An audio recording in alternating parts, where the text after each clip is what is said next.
Olá, aqui é a Keila e neste vídeo hoje veremos uma continuação do vídeo anterior dessa série em que a gente está abordando as instalações prediais elétricas, pelo menos da parte de conceituação, né, dos conceitos que a gente acaba utilizando nesse tipo de projeto. E aqui veremos especificamente a parte das especificações de quadro, as tomadas e as variáveis de tensão. Antes de a gente entrar propriamente no conteúdo, caso você ainda não seja inscrito no canal, eu lhe convido a estar clicando no botão abaixo para se inscrever e você pode também, é claro, estar curtindo, compartilhando esse vídeo para alguém que se beneficiaria deste tipo de conhecimento, tanto quanto você. E você pode estar comentando também abaixo o que você acha também desse tipo de minissérie, quando a gente constrói, né, quando a gente executa uma construção, uma edificação. Neste caso, o objeto a ser edificado nunca é realizado somente com a sua disciplina de especialidade acadêmica, mas com todo o contexto. Daí então, a gente tem aqui o conteúdo que abrange justamente essa ideia. Mas vamos lá. Então a gente tem também aqui a especificação, além daquele lá que é usualmente mais utilizado, né, o DTM, também a gente tem disjuntores diferenciais residuais, DR, que é o dispositivo de segurança de uso recomendado pela NBR 5410 e é um dispositivo super sensível às menores fugas de corrente. Também a gente tem o interruptor diferencial residual, IDR, e o IDR ele deverá ser utilizado em conjunto com um disjuntor termomagnético, que seria em conjunto com o DTM, pois ele não tem proteção contra curto-circuito ou sobrecarga. Aquilo lá que interromperia o circuito seria justamente o DTM. Dando sequência, a própria norma 5410, ela recomenda a utilização de proteção diferencial residual, ou seja, o DDR, de alta sensibilidade em circuitos terminais que sirvam especificamente a tomadas de correntes em cozinha, lavanderias, locais com pisos ou revestimentos não isolantes e áreas externas. Além de áreas molhadas e áreas externas, então o DDR ele deve servir também para circuitos com tomadas de corrente que, embora instaladas em áreas internas, possam alimentar equipamentos de uso em áreas externas. E também aparelhos de iluminação instalados em áreas externas. Também os circuitos de tomadas de corrente em banheiros.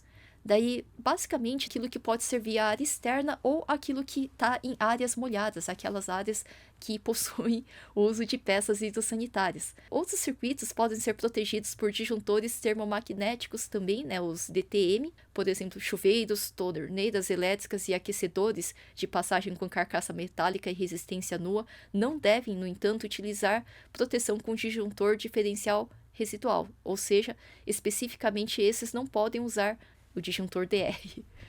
Daí, na sequência aqui, a gente tem sequência para projetar circuitos, né, pelo menos uma sequência recomendável, e ao projetar o circuito, essa preocupação é necessária para primeiro calcular a potência estimada a ser instalada em cada circuito e dessa forma calcular a sua corrente, daí na sequência verificar ali o tipo de sistema de distribuição da companhia de eletricidade local e, por fim, consultar a norma de fornecimento da concessionária de energia local para saber a corrente nominal do disjuntor a ser empregado. Daí a capacidade desses equipamentos é dada em ampere, né, unidade de corrente elétrica, e a utilização de disjuntores com capacidade acima do necessário poderá danificar as instalações e também os aparelhos elétricos. Se a amperagem desses dispositivos de proteção for abaixo do indicado, ocorrerá o desarme dos disjuntores ou a queima excessiva de fusíveis, se for do modelo antigo. Também componentes utilizados nas instalações, aqui a gente abordando essa parte, na escolha de componentes e a sua instalação, devemos seguir todas as normas de segurança vigentes e permitir um funcionamento adequado sob todas as condições e influências externas previstas, como por exemplo de temperatura, presença de água, vibração, influências eletromagnéticas, entre outras condições. Na ausência de uma NBR aplicável, deve-se buscar uma norma IEC e ou ISO em comum acordo com o projetista e o instalador. Por quê? Houve um período em que algumas NBR aqui do setor de instalações prediais elétricas, elas foram abertas para consulta e discussão, para a substituição de uma nova versão. E algumas delas não tiveram um quórum de pessoas ali em número suficiente para estar debatendo a nova versão dessas NBR, e então houve a adoção, né, inclusive de uma... Até mesmo para seguir, né, aquilo que é utilizado internacionalmente, foram adotadas as IEC e as normas ISO nessa parte de instalações prediais elétricas. Daí só aqui um mini glossário, né? Tem gente que sabe, tem gente que não. O IEC seria International Electrotechnical Commission, daí seria a Comissão Internacional de Eletrotécnica, e isso seria a Organização Internacional para a Padronização, que eu acho que todo mundo já sabe, e NBR seriam as normas brasileiras da ABNT, a Associação Brasileira de Normas Técnicas. Daí, como regra geral, também devemos observar capacidade de suportar corrente, frequência quando pertinente e a potência prevista, compatibilidade entre elementos e a sua segurança. Outro ponto importante é a devida identificação dos componentes para maior facilidade de manutenção. Daí a gente tem, então, na condução dessas fiações, o caminho condutor, que às vezes o pessoal chama de eletroduto, tem região que, dependendo, vai chamar também de conduíte, que é absolutamente a mesma coisa. Daí, pelo menos aqui no Brasil, eu sei que aqui, se pegar a gente de fora, né, talvez Portugal, talvez Angola, né, não sei se tem uma terminologia específica, mas o Brasil é um país muito grande e que às vezes o pessoal acaba chamando a mesma coisa, o eletroduto ou o conduíte. Às vezes o pessoal vai chamar de conduíte corrugado ou eletroduto corrugado. Inclusive, se você pesquisar no Google mesmo, vai dar as duas terminologias que são absolutamente a mesma coisa. Daí, quando a gente tem, então, esses eletrodutos, eles devem ser utilizados exclusivamente para condutores elétricos com a função de proteger esses condutores contra ação mecânica, corrosão e contra perigos de incêndio. Eletrodutos podem ser de metal ou de PVC, rígidos ou semi-rígidos ou flexíveis, e podem ser aparentes ou embutidos, de acordo com o material, é claro, que vai ser utilizado para esse eletroduto. Após determinado todos os circuitos e tipo de proteção, deve-se planejar toda a rede de eletrodutos, e é importante alcançar todos os pontos de ligação com eletrodutos, pois é através dele que passarão os fios dos circuitos. É o caminho dos fios. Neste caso que os fios, as fiações, né, fiações e cabos, seria justamente daí a fiação ou cabo seria finalmente o caminho ali do circuito elétrico. Recomenda-se então iniciar o planejamento dos eletrodutos a partir do quadro de distribuição, buscando o caminho mais curto e com curvas suaves. Recomenda-se, inclusive, em caso de necessidade de curvas de 90 graus, recomenda-se o uso de caixas de passagem. Inclusive, né, tem até mesmo a questão de que os eletrodutos, eles não têm uma espécie de conector T, né? Quando usa a derivação T, seria a caixa de passagem. E também até mesmo curvas, dependendo do caso, ao invés de estar utilizando curva de 90 graus, a distribuição, até mesmo para depois você passar a fiação através desses eletrodutos e conduítes, daí neste caso, se você puder estar colocando a caixa, é um pouco mais fácil de passar, por exemplo, o passa-fio, e dependendo do caso, derivar a ligação ali, a destinação, né? Daí, por exemplo, você tem uma fiação específica para a tomada e a utilização da caixa de passagem ali, por exemplo, para alimentar o próximo ponto de, por exemplo, tomada. Daí a gente tem aqui exemplos, né? Eu coloquei imagens do conduíte corrugado da Tigre, aqui lá de 20 milímetros. Daí ele é vendido geralmente nesse rolinho de 50 metros de comprimento. Daí tem o exemplo do ferro galvanizado, né, também roscável. E também aquele lá que é de PVC, porém é rígido. E aqui eu coloquei exemplo aqui da Manco. Todas elas fabricadas aqui no Brasil e comercializadas também aqui no Brasil. Daí, dando sequência, a gente tem a questão dos diâmetros de eletrodutos. Daí, no caso do diâmetro do eletroduto, depende daquilo que está passando dentro dele, a fiação. E também são chamados de conduítes e são caracterizados por seu tamanho nominal, o diâmetro nominal, ou o diâmetro externo, expresso em milímetros ou polegadas. Daí, o tamanho nominal mínimo utilizado, aqui no Brasil pelo menos, é o de 16 milímetros, ou então meia polegada. Daí, para se determinar qual eletroduto é o mais adequado, deve-se ter em mente a quantidade de condutores que utilizarão ele, né, a fiação que passará dentro dele, sendo que dessa forma deve ser respeitada a taxa máxima de ocupação. Você nunca vai poder estar ocupando o eletroduto inteiro, 100% ali dentro do diâmetro nominal dele. Então, quando a gente tem aqui a questão dessa taxa de ocupação, seria a de valor de 53% no caso de um condutor ou cabo, daí 31% no caso de 2 condutores ou cabos, né? Daí condutores seria fiações ou cabos flexíveis, daí 40%, né, você pode estar ocupando se forem 3 ou mais condutores ou cabos. Daí, isso é porque um conduíte de 16 milímetros, então, ele pode ter no máximo um cabo de 8 milímetros. Ou para um cabo de maior bitola ou para mais de um cabo, é recomendado, neste caso, um conduíte maior. Aqui só para a gente colocar um exemplo. Daí aqui a gente tem uma tabelinha com equivalência de diâmetros de eletroduto, né? Por exemplo, meia polegada é igual a 16 milímetros, 3/4 de polegada é igual a 20 milímetros de eletroduto, de conduíte, né? 1 polegada daí já seria 27 milímetros, 1 1/4, 1 polegada e 1/4 seria de 35 milímetros, 1 polegada e meia seria de 41 milímetros, de 2 polegadas já seria um eletroduto de 53 milímetros, 2 polegadas e meia, 62 milímetros, 3 polegadas, 76 milímetros e 4 polegadas, daí já passa a ser 100 milímetros. Daí, lembrando, 100 milímetros, só para ter uma ideia, seria o equivalente a uma tubulação de esgoto que sai ali de uma bacia sanitária. Isso seria 4 polegadas, 100 milímetros, mais ou menos para ter noção da dimensão. Geralmente, em residenciais, você vai parar mais ou menos aqui, né? 16, 20 milímetros na maioria dos casos. Daí, na sequência, a gente tem a identificação de cabos passando dentro do eletroduto. Daí a gente tem a notação dele, né, em fase, neutro, proteção e retorno.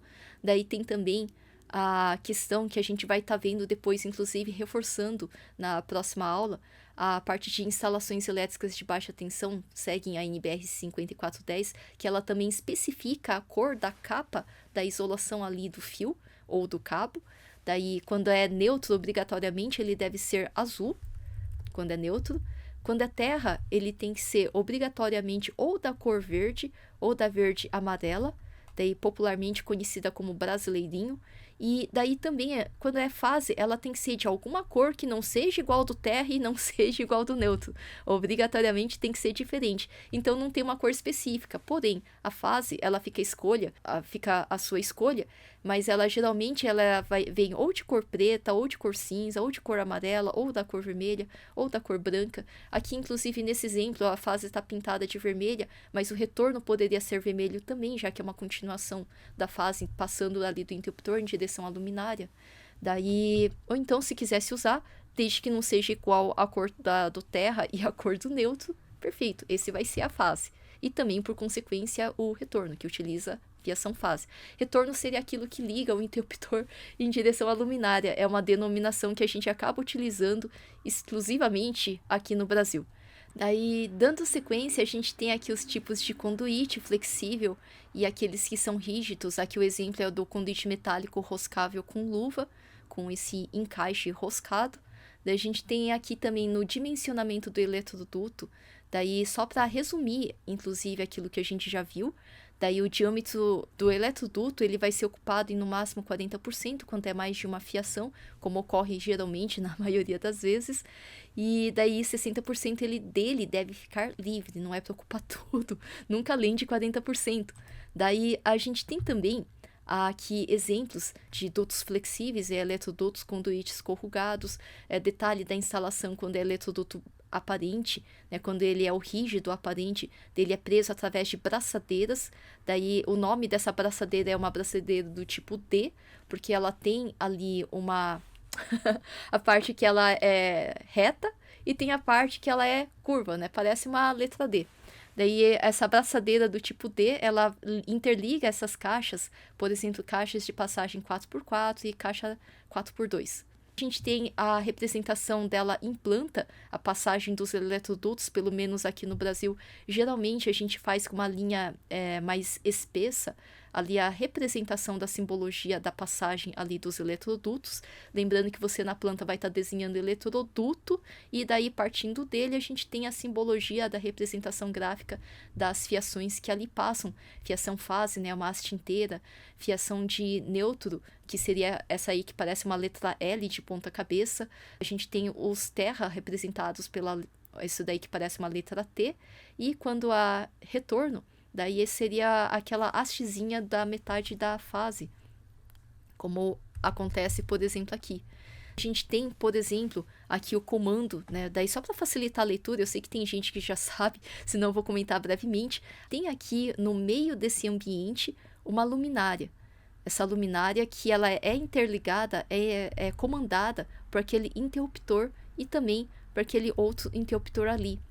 No meio desse ambiente, então, tendo essa luminária comandada por interruptores paralelos aqui, que são representados inclusive com a letra A, a gente tem essa primeira luminária dentro desse ambiente e ali sendo comandada pela letra A.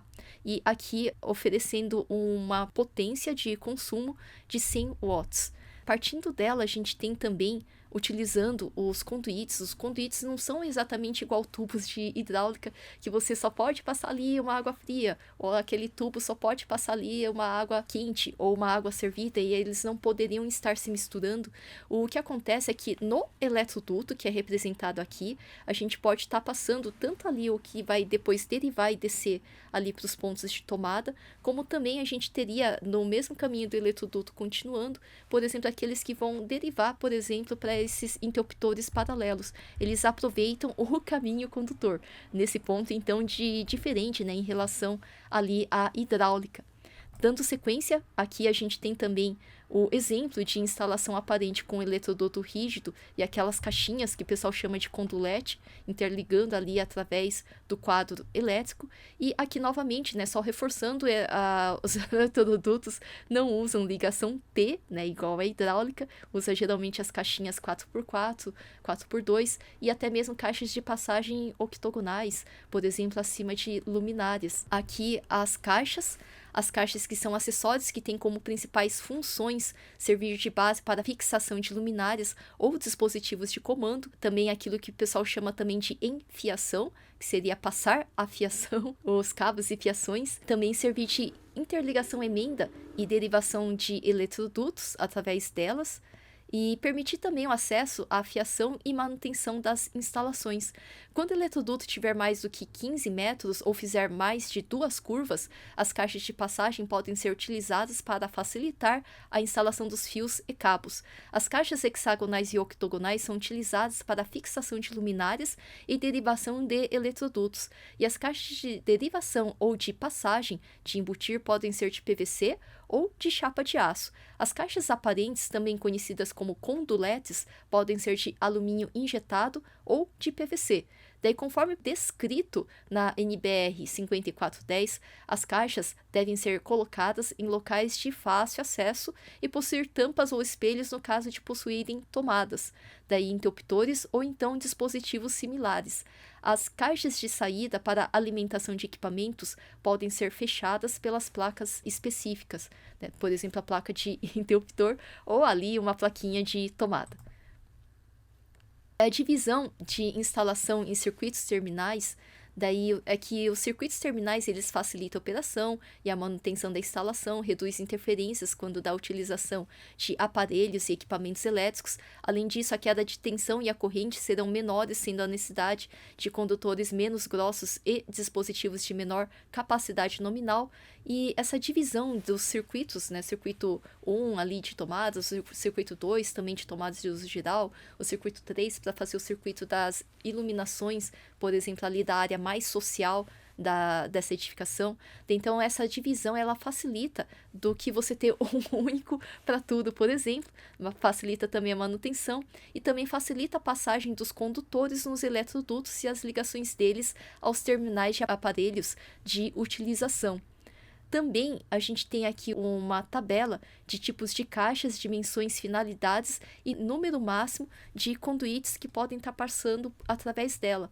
Quando a gente tem a caixa retangular de dimensões de 10 cm por 5 cm por 5 cm, daí a gente tem essa caixa que é retangular, popularmente chamada de 4 por 2 polegadas, que ela é utilizada para interruptores, tomadas e pulsadores. O número máximo de condutores, daí está aqui na sequência, o número máximo de condutores eletrodutos. Se for fiação de 1,5 milímetros, então cabem 9, podem chegar até lá 9 condutores. Daí se forem fiações de 2,5 milímetros, daí a gente tem aqui 6 possibilidades de ligação de conduítes, 4 conduítes se for fiação ali de 4 milímetros quadrados. A gente tem, quando for de 6 milímetros quadrados, você não vai passar nessa caixa retangular 4x2. Daí a gente tem aquela lá que é quadrada, popularmente conhecida como a caixa 4x4 polegadas, que ela tem dimensão de 10 milímetros por 10 milímetros por 5 milímetros aproximadamente. Daí a gente tem interruptores, tomadas e ligações que são realizadas através dela também, e ligações seria a passagem, né, através dessa caixa. E daí a gente tem então, quando for a passagem somente de fiação de 1,5 milímetros quadrados, você pode estar derivando através dela 11 possibilidades de ligação de conduítes. Daí quando for de 2,5, então por consequência 9 conduítes. Quando for fiação de 4 milímetros quadrados, daí de 7, então condutores, conduítes. E aqui então a gente teria, quando for de 6 milímetros quadrados, a possibilidade de passar a partir dessa caixa quadrada ali 5 possibilidades de saídas de conduítes eletrodutos. A gente tem, quando é quadrada de 10 por 10 por 10, que ela é mais profunda, é a passagem de ligações. Daí tem aqui os valores também de acordo com fiação, o tamanho do conduíte. Quando ela é quadrada de 15 por 15 por 10, daí então aumenta a possibilidade de você estar passando uma quantidade maior ali de condutores, e ali a quantidade então de acordo com a fiação. A octogonal, assim por diante, ela é utilizada geralmente para ponto de luz no teto. Daí quando ela tem essa dimensão de 10 por 10 por 5, ela abrange esses outros valores. Quando é octogonal um pouquinho maior, de 10 por 10 por 10, tem ali esses outros valores equivalentes, como o número máximo de conduíte que pode ser ligada através dela. E quando ela é sextavada, de 7,5 por 7,5 por 5 centímetros, ela é geralmente utilizada para arandelas e também interligações em parede. Dela tem esses valores máximos de condutores que podem estar chegando e partindo a partir dela. E daí isso variando de acordo com as fiações, né, que estão passando dentro desses condutores, desses conduítes. Daí, lembrando que é o conduíte, é claro, né, que vai ser derivado dessa caixa, mas dentro deles estão passando fiações e cabos. Daí, dando sequência, a gente tem aqui umas imagens das caixas 4x4, 4x2, as caixas hexagonais e octogonais. Daí a gente tem também a caixa plástica, aqui do tamanho, né, de 10 cm por 5, equivalente a 4x2, e aquela lá de 10 por 10, que é equivalente a 4x4 polegadas. Tem aqui as caixas de passagem para instalação aparente, que o pessoal chama também de conduletes, essas caixinhas. Daí a gente tem também aqui a altura recomendada de eletrodutos que descem até as caixas ou sobem até essas caixas, aí sempre nessa altura. Quando é tomada baixa, 30 centímetros em direção ao piso acabado. Daí quando é a média, em torno de 1,10 ou 1,30 ali em relação ao piso acabado. Lembrando que instalações prediais, sejam hidráulicas, sejam elétricas, sejam de ar-condicionado, sempre são ali cotadas em relação ao piso acabado. Daí quando é chuveiro ou pontos de tomada mais alta, ali é 2,20. Quando é interruptor também é 1,10 ou 1,30, mais ou menos nessa faixa da altura da tomada média. E quadros de distribuição e também ali aquele do padrão de entrada, onde ficam os medidores, devem ser localizados a 1,5 metro em relação ao piso acabado. Se você curtiu o conteúdo e ainda não apertou o botãozinho de curtir, pode estar curtindo no botãozinho aí abaixo. E caso você goste desse tipo de conteúdo, que ele é mais conceitual, você pode estar comentando abaixo também, para que eu continue trazendo mais conteúdos como esse aqui pro canal. Nos vemos na próxima então.